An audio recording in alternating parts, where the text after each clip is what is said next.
recent rebirth as icons of modern pop culture. When we examine more closely the parallels between graphic novels and the prevailing attitudes in society over the years, it's easy to believe that there simply is no such thing as a non-white superhero. Well, the truth of the matter is that there certainly are quite a few minority superheroes out there, as well as artists and publishers that are working hard to present their own images in the comic book universe. We'll meet a few of them today on 26 North Halsted.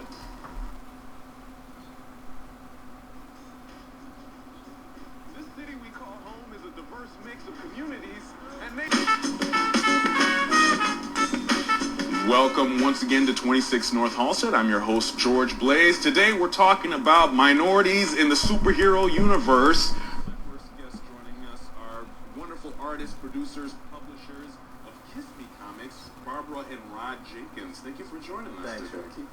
Now, you sent me a bunch of work here, and it's really great. There's a lot to talk about. I guess let's first get a little bit of background on how you got into comics. Barbara, especially you, being an African-American woman, and you're not primarily the image that people think of a comic book producer or publisher. How did you get into the comics? Right. Well, I attended American Academy of Art here in Chicago, and it was part of an assignment for a creative writing class.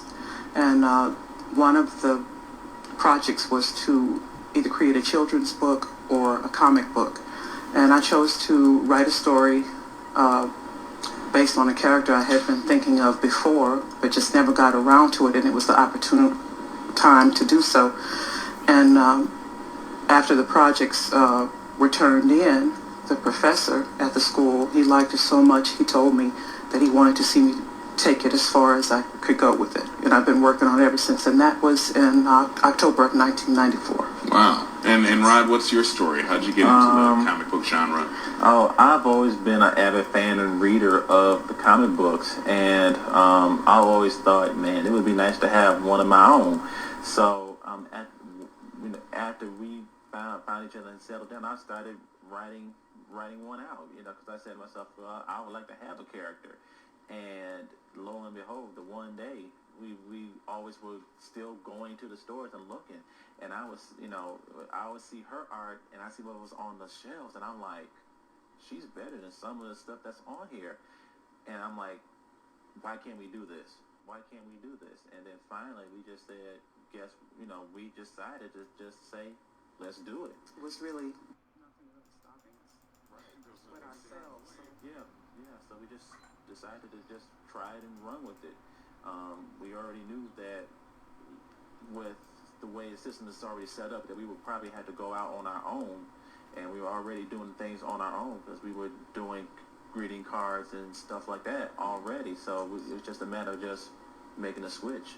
As far as your history of being a fan of comic books and what have you, tell me a little bit about your experiences as being an African-American man and reading the comics. And did you ever notice that there weren't really any black superheroes out there? Yeah, that was the one glaring thing about it. You always saw the pretty Caucasian superhero white guy, and don't get me wrong, I was still into the story, but then there was nothing that could relate to me or the characters that they did have as they were African American, were always the sidekick. They could never be as strong or as powerful as their white counterparts. And I'm like, well, that's the one thing I said to myself, well, if I'm going to design a character, I want him to be black, I want him to be the star, and any sidekicks, be they white, green, whatever, they'll be able to stand on their own right, but at the same time, when they come together, there'll be some kind of unity. Perfect example, the Black Panther. The guy is black. He's the king of his own African nation. Technological, smart, but yet and still, every time Marvel would bring him his own title, they would only give it like 6 months, and then they dump it for that because they say it's not popular enough. Well, look at their marketing too. Right. You know, they're not saying here's a black superhero for black people. Or well, what were some of your favorites, generally speaking?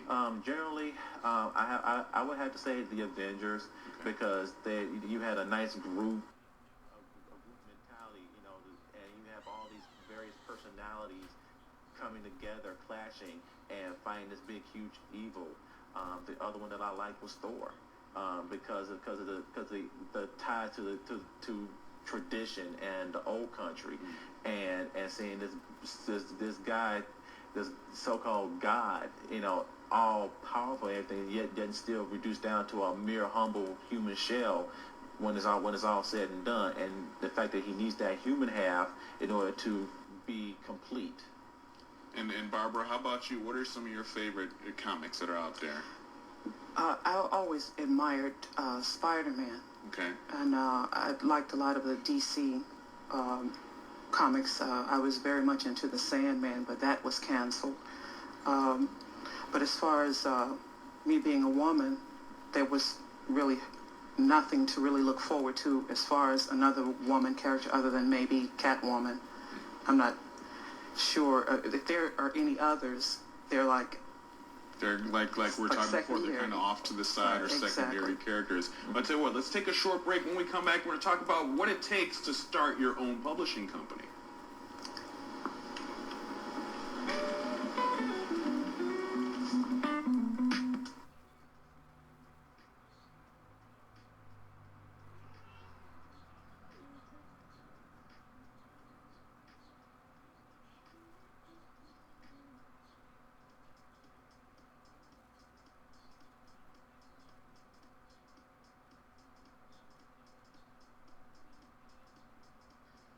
Back to 26 North Halsted, talking with Barbara and Rod Jenkins of Me Comix, all about the comic book universe.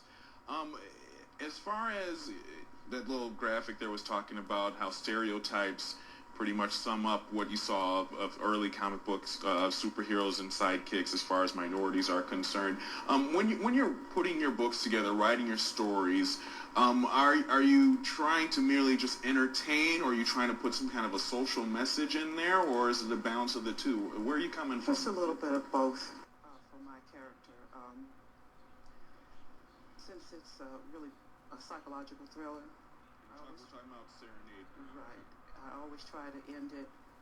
I want to leave a question mark, or have a person to think about what actually is going on, and to be at a point where it could be mysterious to where they would have to read it again and again. This is a fascinating book. Tell me a little bit about Serenade. Who is Serenade? Okay, Serenade, she's a product of her mom was Korean and her dad was African American serviceman. She was born in Korea, Seoul, Korea, and her mom was Korean and her dad was African American serviceman. She was born in Korea, Seoul, Korea, and she never really knew her dad. She was just cling to her mom, and she met him for the first time when she was 14. But she was unbalanced to begin with. She murdered her father. But she moved to Chicago after meeting an entrepreneur, a black entrepreneur, who was looking for someone to promote his cosmetics company in Chicago. Basically, the story is taking place in the Chicago area. And so he saw her. She's a singer in the storyline, and he was so fascinated with her beauty and the way she performed, he hired her. He came back to the United States and were married, and he was gunned down in a case of mistaken identity. Oh, you gave away like the first entire book there. You don't want to give away too much, because I want people to go out there and pick up these books. A character like Bounty Hunter. Tell me a little bit about Bounty Hunter. Bounty Hunter is the story of a young urban teen, not from the best of worlds, and just like many of our black youth, they think if I go out and sell drugs, I have the money and the funds necessary to better my life.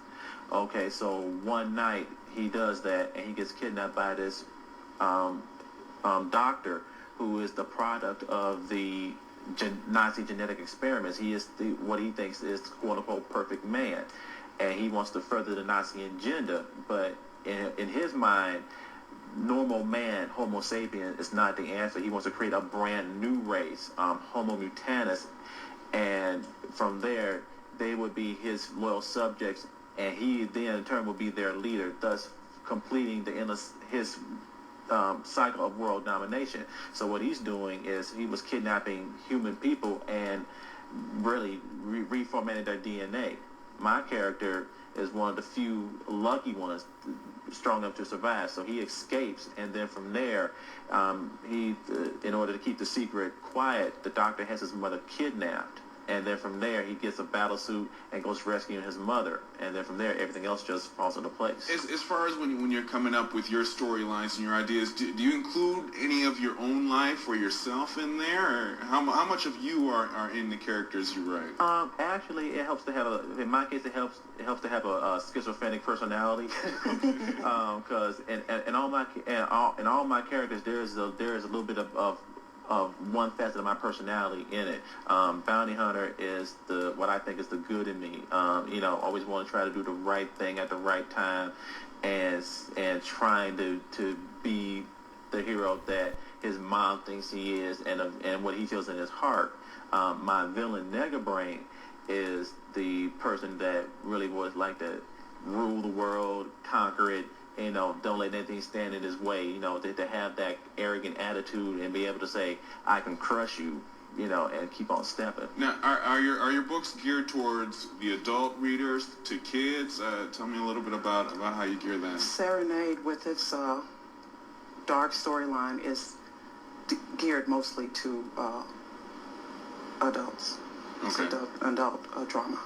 Yeah, I try to keep Bounty Hunter PG, so it's because nowadays, with the way comics are nowadays, they're generally geared towards adults, and I've read some of it, and I wouldn't, some of the modern stories, that I would not let my kids read that. So I try to keep my storyline to where it can be read by anybody, be it 6 or 60. What's the hardest thing as far as having a publishing company and dealing with this genre of work, as far as getting your work out there, getting people to buy it? How do you actually do that? How do you market your work? Well, it is a lot of hard work, especially for a black African American woman.